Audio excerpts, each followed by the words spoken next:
নমস্কার বন্ধুরা, কেমন আছেন আপনারা? আশা করি সকলে ভালো আছেন। জিএস রান্নাঘর আপনাদেরকে জানাই স্বাগত। আবারও চলে এলাম আরেকটি রেসিপি নিয়ে। আজকে আমার রেসিপিতে থাকছে পুঁই চিংড়ি। তার জন্য এখানে সবার প্রথমে কড়াইতে সরষের তেল গরম করে খোসা ছাড়ানো চিংড়ি মাছগুলোকে ভেজে নিচ্ছি। আপনারা পুরো ভিডিওটি দেখতে থাকুন। আর আমার চ্যানেলে নতুন বন্ধু থাকলে চ্যানেলটি সাবস্ক্রাইব করার অনুরোধ রইল। একটু হলুদ আর একটু সামান্য লবণ দিয়ে চিংড়ি মাছগুলোকে ভেজে নেব।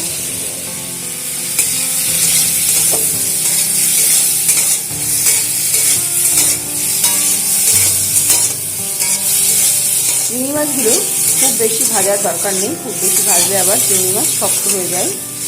মোটামুটি একটু ভাজা করে নিলেই হয়ে যাবে।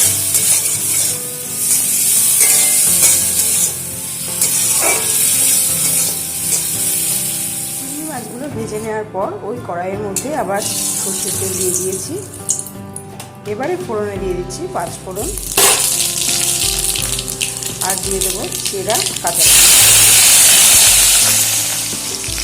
এখানে সবজি হিসাবে নিয়েছি মিষ্টি কুমড়ো, গাটি কচু, আলু আর পুঁই শাক। এবারে একে একে সবজিগুলোকে খুব ভালো করে ভেজে নেব। সবার প্রথমে আলু আর গাটি কচুগুলোকে একটু ভেজে নেব।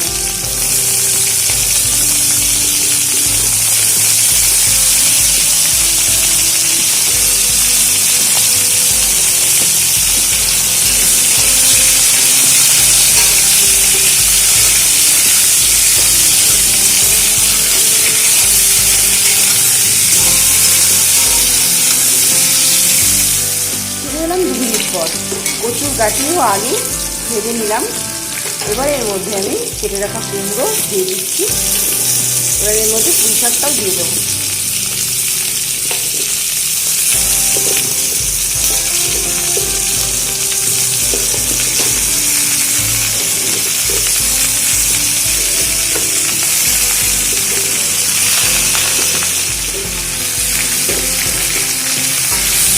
আর এর মধ্যে দিয়ে দিচ্ছি হলুদ গুঁড়ো আর দিয়ে দিচ্ছি পরিমাণ মতো লবণ।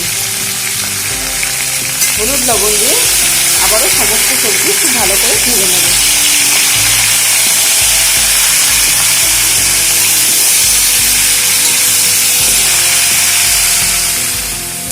ফিরে এলাম কিছুক্ষণ পর। খুব ভালো করে সমস্ত সবজি ভাজা করে নিয়েছি।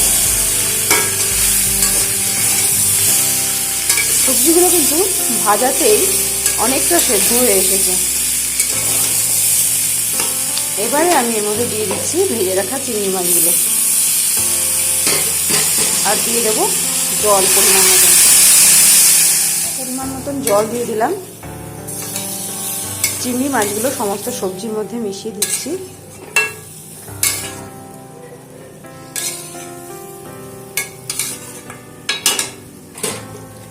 এবারে খুব ভালো করে এটাকে ফুটতে দেবো।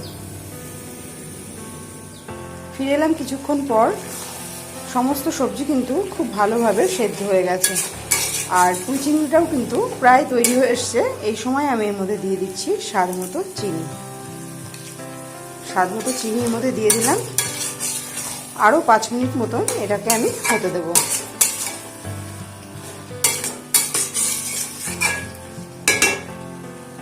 ফিরে এলাম 5 মিনিট পর। পুঁই চিংড়ি কিন্তু একদম তৈরি। এটা কিন্তু কোনো রকম মশলা ছাড়াই তৈরি হলো। শুধুমাত্র 5 ফোড়ন আর কাঁচা লঙ্কা চেরা দিয়েই এই তরকারিটা রান্না হলো। এটা কিন্তু খেতে খুব সুস্বাদু হয়। আপনারাও বাড়িতে বানিয়ে দেখতে পারেন। তো আমার আজকের রেসিপি কেমন লাগলো আপনারা অবশ্যই জানাবেন। ভিডিওটি ভালো লাগলে লাইক, শেয়ার, কমেন্ট করতে ভুলবেন না। আজকের মতো শেষ করছি এখানে। আবারও হাজির হয়ে যাবো নতুন কোনো রেসিপি নিয়ে।